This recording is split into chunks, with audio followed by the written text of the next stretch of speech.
This week in East Brunswick, we'll take a look at the Township's Memorial Day celebration held this past weekend.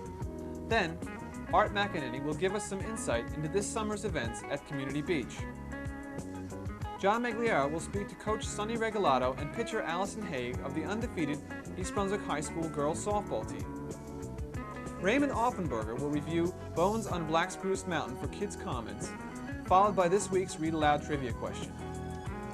Next, Chris Shirley's restaurant guide will take us to the Yangtze River Restaurant. Mary Tenaccio gives some information on the ongoing rebuild of the cable TV system by Store Communications on Consumer Aware, and we'll finish up with a quick review of this week's Township Council meeting.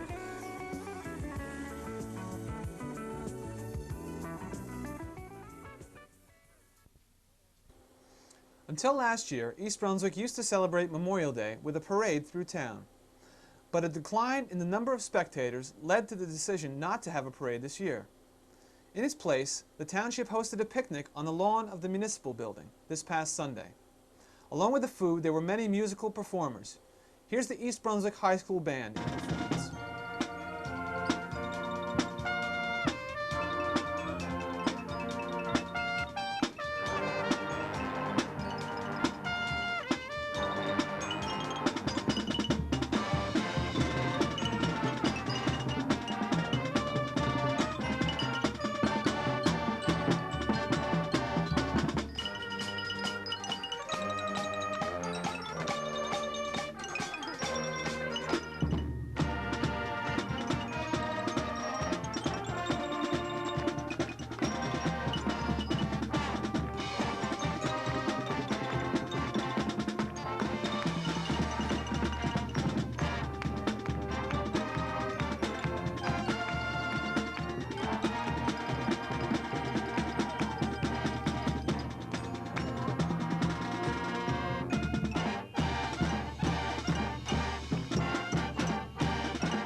Good afternoon. My name is Art McEnany. I'm the new beach coordinator here at the East Brunswick Community Beach, and I'd like to take this opportunity to welcome you and have you spend a little time with us so you can get a little more familiar with the facilities that we have down here this season.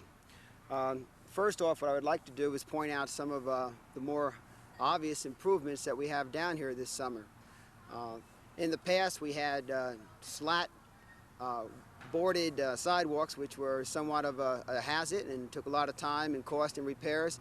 And this season, we've done away with them, and we have brand new concrete sidewalks. We also, in terms of cosmetics, we have a number of new flower boxes and trees and shrubs out through the entire facility, both out on the parking lot and inside the beach.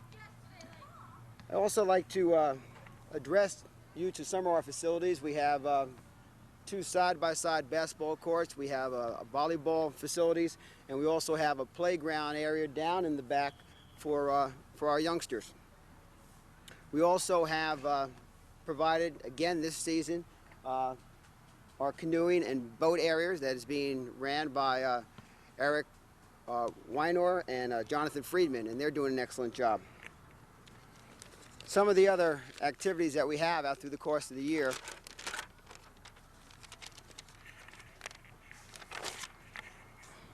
are instructional activities, and I'd like to bring your attention to our swimming lesson programs. Here we have a whole degree of instructional programs which start off with our water bugs, and the water bug program is nothing more than having the children and the parent get comfortable with the water, and it goes from a degree of that right up to our junior and senior life saving. Many of these lessons have already been signed up for. They're still available, and if I'm not mistaken, our first lessons start July 2nd. In addition to that, we are now taking sign-ups for our Sandpipers, which is the traditional name of our swimming and diving team here, and that is going to be headed up by Paul Charette and Nancy Soupé and James Carbone. and they're quite excited about getting this season underway. Some of the more daily activities you'll find coming down to the beach this summer is be provided by our assistant coordinator this year, which is Howard Schaefer, along with a recreational person that we have hired that would be our on-site person. And they're going to be coordinating games and other activities for the youngsters here on a daily basis. Much of this will start when we start full-time, which is June 16th. Moving along to some of the more adult activities that we have provided here this summer. The first Saturday of our activities will be June 23rd, and this is our concert under the stars, and this is going to be provided by the New Jersey State Symphonic Pop Orchestra, and we're looking forward to that. That'll be 7 o'clock, June 23rd. Later on in July, we'll also have our first annual Steak and Brew Night, and that's July 21st. Again, that's a Saturday, and festivities will be starting around 7 o'clock. In the month of August, we will have our second annual luau, which was somewhat of a big hit last year, and that'll take place on August 18th. If you need to get more familiar with some of the facilities and activities that we have, please don't hesitate to give us a visit down here at the beach. In closing, I also would like to commend the Division of Public Works and Parks for doing an excellent job for having us ready and more than prepared for our opening weekend, which took place yesterday. Thank you. Hi, I'm John Meggiolaro for This Week in East Brunswick. If you're a sports fan, then you've got to know about the East Brunswick High School girls softball team. And we're pleased to have with us from that team Coach Sonny Regalado and ace pitcher Allison Haig. Sonny, welcome to This Week in East Brunswick. Thank you, John. You know, you're 19-0, and we talked when you were on Sports Talk the last time about this, but are you surprised at all by the record? Am I surprised? I'm very happy about the record. I'm not. I knew we were going to win games. I didn't know how many we were going to win, but I knew we were going to be good, and I'm very happy. You know, Allison is 19-0. The team is 19-0. And let me move over to Allison here for a moment. Allison, you've pitched 3 no-hitters this year. Which, I mean, to me, that's mind-boggling, 3 no-hitters. I know 1 hitter for sure that I saw. Is it that easy, or are you aware of this when you go out to the mound each time? Yeah, well, it's teamwork. You know, I can't pitch and field and do everything myself. You know, it's got to be teamwork. Sure. It's like a lot of times our outfielders, would catch a lot of balls that would be home runs. Yeah. So without the, a good team we have, there would be no no-hitter. Do you feel pressure from the team, though, to say, oh, come on, Allison, give me another no-hitter, or, no more than 2 hits today? No, they'll say sometimes, like, come on, let's throw a no-hitter so we can go home. Sonny, if you would mention some of the kids who have contributed, obviously Allison. Well, in the outfield, Debbie Kachansky, she's caught 3 or 4 balls that could have turned into triples or home runs, like Allison said. She's really, really good out there. The shortstop, Lauren Meltzer, she's very good defensively. And our first baseman, Mary Jameson. Super at first. Allison, you've pitched 19 games. The team is 19-0. We've said that, and I don't mean to, beat a dead dog, but it's a tremendous record, and it's a compliment to you as an athlete. But why pitching? Any other position interest you, or were you always just interested in pitching? No, I started out playing first base when I was little. Then I played the all-star team as a catcher. They wouldn't let me play unless I caught. Yeah. And then I started getting into pitching in like 6th grade. And my father worked me up until I was good enough to play. But then they wouldn't let me play in junior high, 7th grade. Then my coach played me in 8th grade. Wow. And then I came to varsity in 9th grade. You have an unusual situation, and Sonny obviously is aware of this. Your dad helps coach the team. Any problems with your dad being there, or is he that kind of guy that gives you that support and you feel quite comfortable with him being around? Sometimes he'll get on my case. If I do bad in hitting, he'll get on my case. On hitting, or if I do bad on pitching sometimes. Like, he doesn't do it at the game, or everybody knows it. When I get home, that's when I hear it. So I know I have to do good when he's there. Sonny, how about having Mr. Haig there? How valuable is he to you? He's very valuable. He takes the place of one of the girls. If when he's not there, he doesn't get there right at the beginning of the games because he works till 4 o'clock. So he takes over when he arrives. So I think he's very valuable because the kids know him. They've played for him for like 4 or 5 years, and I helped him coach one summer. Oh, great. All right, so now he's helping me coach, and it works out well. Oh, that's super. You know, it's raining this evening as we're taping this, this segment. What has that done to your schedule, and what will it mean down the road? It's kind of pushed it all together. Yeah. With graduation coming and all the games that have to be played, it's kind of tight. So we might end up playing, if we continue to win, we might end up playing 9 games in a row. Mm-hmm. And that's going to be the toughest thing to do. Okay, the county tournament you're in the midst of, I believe, right? Right. What's left in terms of that tournament and then the state tournament? In the county tournament, we're in the quarterfinals right on Saturday.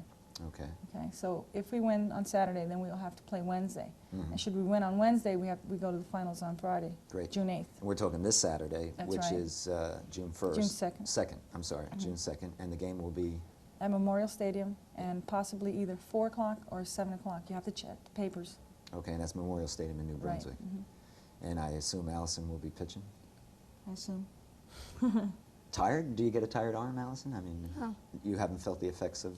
No, well, last summer I pitched like 9 games in like 2 days.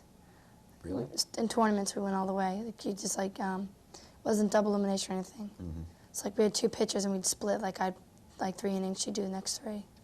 Okay. You're a junior, I know. What are your plans next year, senior year? I'm sure you want to go out in the blaze of glory. Is college in your future? Yeah, probably. Yeah. Depends on like what kind of scholarship I get or if I get one. I'm hoping to get one in basketball. In basketball? Yeah. Is that your favorite sport? Yeah, well, I don't know. Softball can get boring once in a while, like watching it. playing it's good, but watching it bores me. Well, Allison, I know, I think I can say on behalf of everyone in East Brunswick how very proud we are of you and of the job Sonny has done with the team.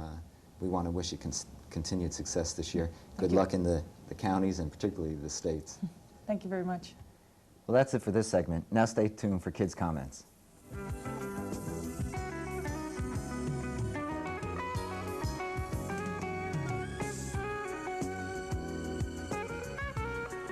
Bones on Black Spruce Mountain by David Budbill.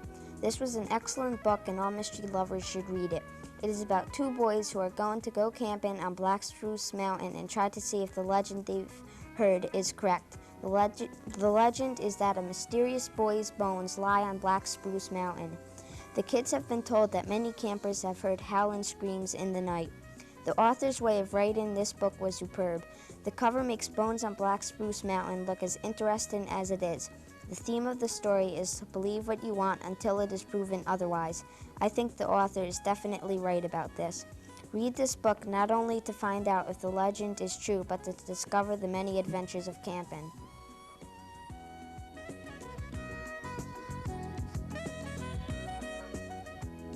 Hi, my name is Betsy Diamond, and I'm a children's librarian here at the East Brunswick Library. Would you like to have a t-shirt like the one in back of me?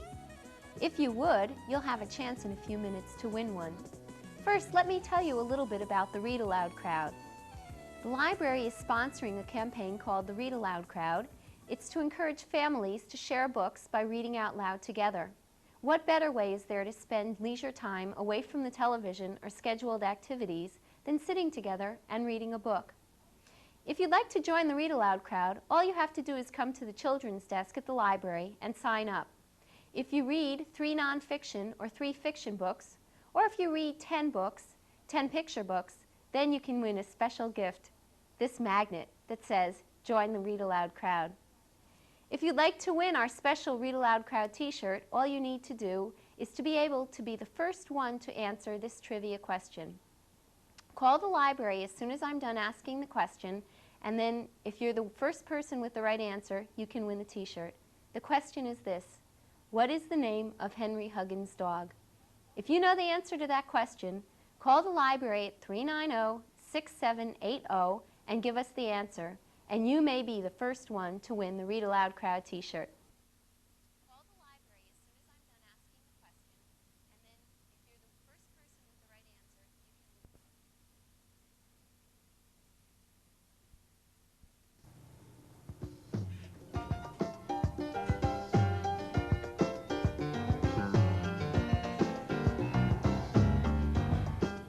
win. Hi, Chris Shirley for This Week in East Brunswick. Welcome back to my restaurant guide. I'm here at the Yangtze River which is located on the Old Bridge Turnpike in South River. And as a change from our normal format, we will be taking a look at a cooking class that is being held here at the Yangtze River. So why don't you come along and join me?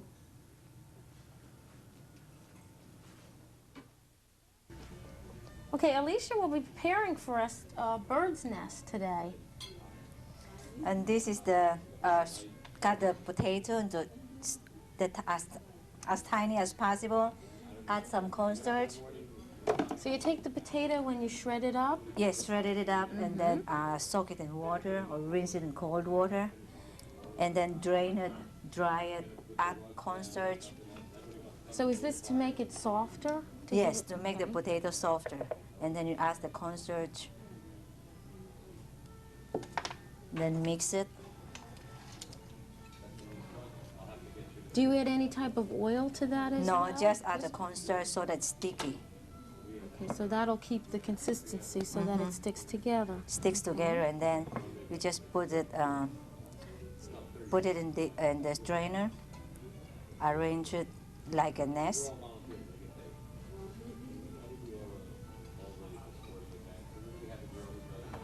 And then press another one on top of one another, and then put in a deep fryer and fry it. Is there a certain amount of the potato that you use? Like one potato or two? Approximately one potato. One whole potato for that. Okay. And then just put in deep fryers and fry it. And this gets fried for how long? Until it's brown. Okay, so you just keep an eye on it. Yeah, you keep watch an eye it. on it until it's getting golden brown. And what temperature do you usually put it It's on? around 400 degrees. 400 degrees? And then it's come out to be like this. Oh, that's so interesting. Look at that. So audience can see this. And it's very stiff. It's just like a French fry. Very, very nice. That was very nice. So I'd like to introduce to you all, we have Beth Lee sitting next to me and Ellen Shen, and they are both co-owners here. Now, perhaps you ladies would like to tell us a little bit more about your restaurant. Beth? Okay, our restaurant opened in the November 1982. We are specialized in the Sichuan, Hunan, Mandarin dishes, and also we have Cantonese style cooking too. And our main dining room seats 120, and the party room seats 80. 80 people. Yes. Okay, so you do have accommodations for banquets or parties? Parties, yes. Okay. We have facilities for banquets, club meetings, which we had several already, and many people are very satisfied with the multiple courses dinner that we offer over here. Okay, I noticed you also have some dishes on the table. So maybe you could tell us a little bit about what each one is.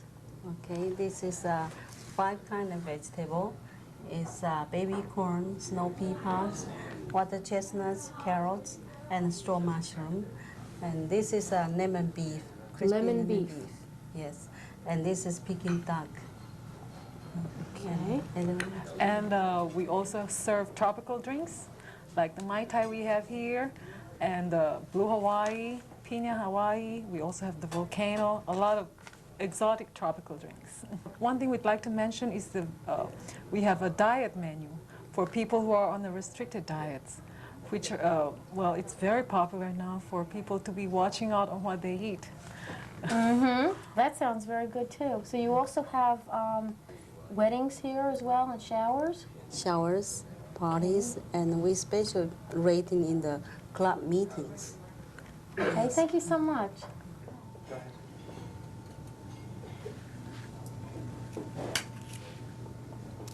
Okay, so for generous portions of food, delicious food at reasonable prices, come to the Yangtze River.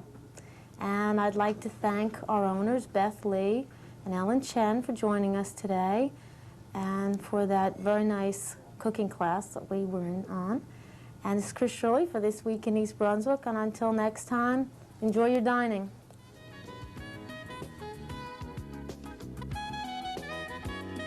June has been declared Adopt a Cat Month by the American Humane Association, and the Animal Rescue Force will be giving free carry boxes and a free Morris the Cat adoption kit to all cats adopted during June.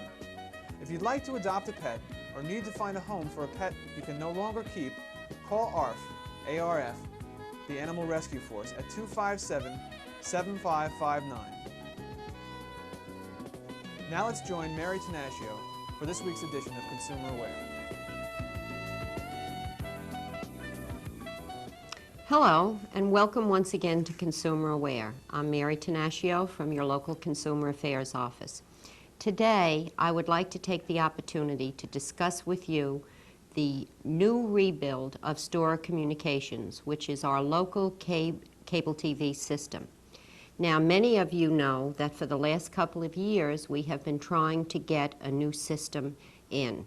Stora has had problems in the past, but now there has been a contractor hired, and in many cases and in many places, construction has already started. There are problems and there are concerns and there are many questions that come into us from our residents. And what I'm going to try to do today is to explain to you exactly what the procedure is. Of course, if you do have any questions, you can still call us. The construction, as I said, has already started. It is an underground construction with underground wiring. The cable TV system is a public utility and has the right to be in the right-of-way or the easement part of your property. Now, some people have a problem with this. They feel they maintain it, that they pay taxes on it, and that no one has a right to come through and dig it up. But they do have the right. Our concern is that they get the information to the resident that they are coming through their area. Now, supposedly, there is a letter that you should receive from the Stora people explaining exactly what's going to happen to your property the next day. All right. After that happens, they will come through. You will see their equipment. They will be digging through your property, sometimes on the swale area, which is the area between the sidewalk and the curb. Most cases, that's where most of the digging will be. However, there will be boxes that will be put on the grass area of your property, which is on your lawn side of the sidewalk. They will be about 16 inches high. They do have a right to be there, and that's where the boxes must be placed because that's the storage for the equipment and for all the different connections of the cable going into the different homes. There is a restoration policy on file with the township, and all properties are to be restored to the way it was when the construction company came through. If there are any problems or damages done, they will be taken care of within 24 hours. The complaint procedure is as follows. There is a foreman on the job that has to be with every crew. If there is any problem or any complaint, if you have any questions, concerns, or things aren't going the way you think they should be, you call the Consumer Affairs office. We are the complaint office. We will then go right out to your property, contact Stora, have the foreman there, and settle the problem right then and there. You know that our hours are only from 9 a.m. to 1 p.m. physically in the office. We have an answering service, and both Adrian Eisner and myself have a beeper that we can monitor the calls from home even after 5 o'clock at night. So if you have a problem, call the office. If you don't get us, please leave your name and telephone number on our answering machine. We will be monitoring those calls. Thanks so much, and remember, if you have any questions or concerns on the construction, give us a call. And see you again next week. At this week's Township Council meeting, a proclamation honoring the Warriors Soccer Club of East Brunswick was read by Council President Jerry Weber. Whereas the Warriors of the East Brunswick Soccer Club have played 126 games, winning 103, tying 8, and losing only 15. And whereas in those 126 games, the Warriors had scored 590 goals against 117, for the opposition. And whereas the East Brunswick Warriors have been undefeated in 6 Mid-New Jersey Youth Soccer Association League championships, and whereas the Warriors have been champions of the Metuchen-St. Joseph Soccerama, the East Brunswick Labor Day Tournament, and the Metropolitan Insurance Westfield Cup, the latter twice, most recently on May 28, 1984. And whereas the East Brunswick Warriors have twice reached the finals of the New Jersey Youth Soccer State Cup Championship competition. And whereas the Warriors won the New Jersey State Division III Girls Championship Cup on May 20, 1984, and will represent the state of New Jersey in the United States Soccer Association Eastern United States Regional Championships in Niagara Falls, New York, June 29th, July 1st, 1984. Now, therefore, I, Geraldine Weber, President of the East Brunswick Township Council, offer the congratulations of a very proud community to each of the East Brunswick Warriors for their outstanding play.